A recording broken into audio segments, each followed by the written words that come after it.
Қарапайым той, берекелі отбасы. Мәжіліс депутаты Ардақ Назаров үкімет басшысына жас жұбайларға салтанатты тойларға несие алмауға үндейтін ұлттық деңгейдегі бастама көтеруді ұсынған болатын. Оның пікірінше, қазақстандықтар үйлену кешінің сән салтанатынан гөрі отбасылық құндылықтар жайлы көбірек ойлануы тиіс. Танымал спортшының айтуынша, ажырасу тек ерлі-зайыптылар арасындағы жеке мәселе емес. Сондықтан бұл проблеманы стратегиялық деңгейде қарап, нақты әрі нәтижелі шешім қабылдау қажет деп санайды. Айкүннің аманында шаңыраға ортасына түскен отбасылардың кесірінен бүгінгі таңда 400 мыңнан астам әйел, 60 мың ер адам жалғызбасты отбасы кейбін құшып отыр. Бұл сұмдық жағдай.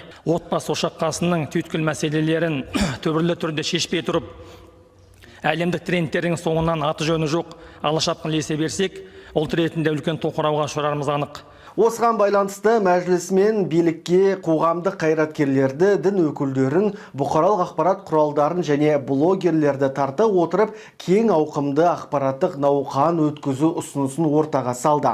Мұндағы басты мақсат халықтың қаржылық сауаттылығын арттыру.